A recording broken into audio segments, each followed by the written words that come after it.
So, Intergalactic, the Heretic profit release window and details leak, OG PlayStation 5 support end, and PlayStation 3 backwards compatibility on PlayStation 6. Those are the stories we're going to cover today, and if you can hit that like button on the video, thank you to those that do it, and as always, it's very much appreciated. First, what PlayStation 5 do you currently have? The OG PlayStation 5, the PlayStation 5 Slim, or the PlayStation 5 Pro? This is going to be related to what we're going to be talking about later in the video, but I'm curious where everyone stands. So comment below, do you have an OG PlayStation 5, a PlayStation 5 Slim, or a PlayStation 5 Pro? Let me know down in the comments below. Now, diving into the first story of the video, Intergalactic release window and details leak. Reading from PlayStation Lifestyle, a rumor has popped up regarding Naughty Dog's highly anticipated spacefaring adventure, Intergalactic: The Heretic Prophet. In a recent post on 4chan regarding Intergalactic, claims that it will feature open areas similar to Naughty Dog's last video game, The Last of Us Part 2,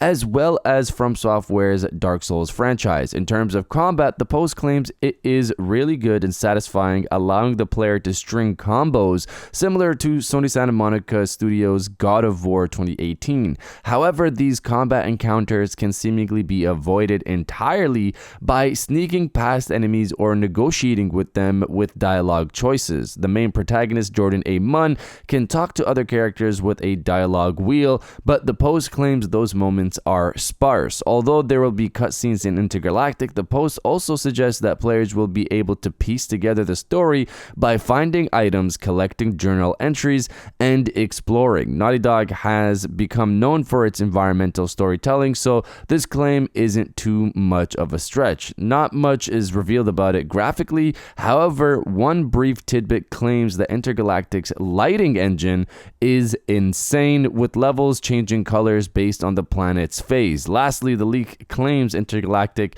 is targeting a late 2026 release. So one of the biggest highlights for me here is the ability to string a set of combos like God of War 2018 when it comes to the combat. I really enjoy when a game gives me a way of bringing multiple hits together in a flow that you remember to give an endless set of attacks on enemies. Banishers did this as well for their game, which you can play on PlayStation Plus, I believe tomorrow.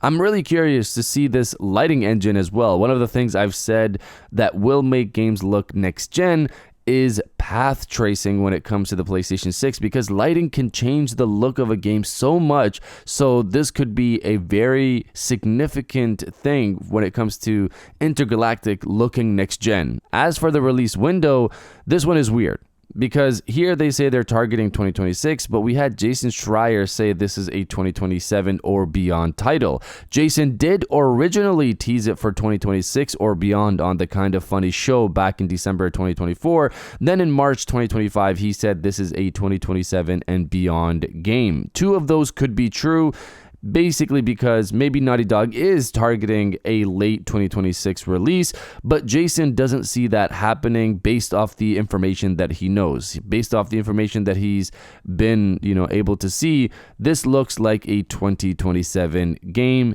and it's not releasing in 2026. So that's how those both could be true.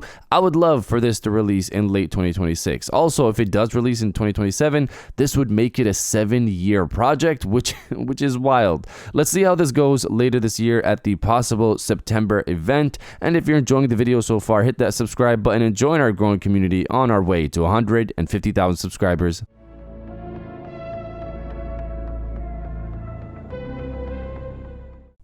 Now, diving into the second story of the video, OG PlayStation 5 support ending. Reading from PlayStation Lifestyle, owners of the original launch PlayStation 5 consoles have expressed disappointment over lack of support when it comes to major new releases. Yesterday, Sony unveiled nifty new accessories, including console covers for Ghost of Yotei, and as PlayStation 5 Pro players celebrated getting their first official console covers, OG PlayStation 5 owners were left disappointed. Social media sites and gaming forums are littered littered with complaints from players who felt that Sony shouldn't be abandoning the original consoles, especially for a highly anticipated new release. I can't use those covers, I have the OG, one player complained on Reddit. I hate how they don't do cover plates for the OG PlayStation 5, added another player. One player pointed out that Sony has fragmented the PlayStation 5 console base quite a bit and is struggling to support all three. There's the launch PlayStation 5, the PlayStation 5 Slim, and now the PlayStation 5 Pro. It took Sony 8 months to release covers for the Pro,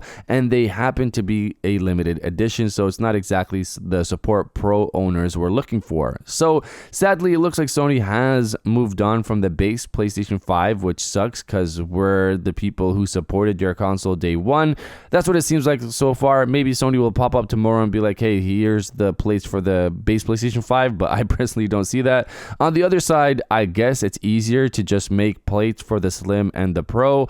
I think the last major plate releases from Sony were Spider-Man 2, I believe, in 2023. They released those on the base PlayStation 5 and the Slim.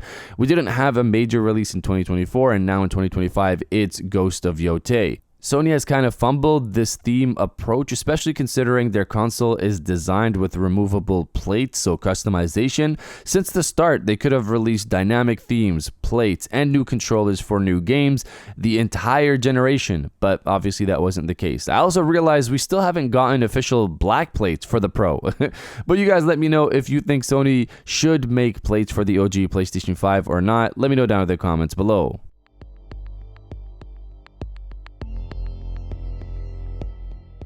And now diving into the final story of the video, PlayStation 3 backwards compatibility on PlayStation 6. So we've heard for a while now that Sony has been working on PlayStation 3 emulation. Moore's Law is Dead has stated that he's heard some of these were working on PlayStation 4, but not well, but they do work on PlayStation 5. Jeff Grubb has stated years ago that Sony is working on PlayStation 3 emulation, but it's still rough. Last year, Jeff Grubb heard more on PlayStation 3 emulation and thought it would be revealed in early 2024, but looks like Sony pushed it back. We've heard from Nick Baker last year as well that Sony is looking to emulate select PlayStation 3 games for PlayStation 5, etc.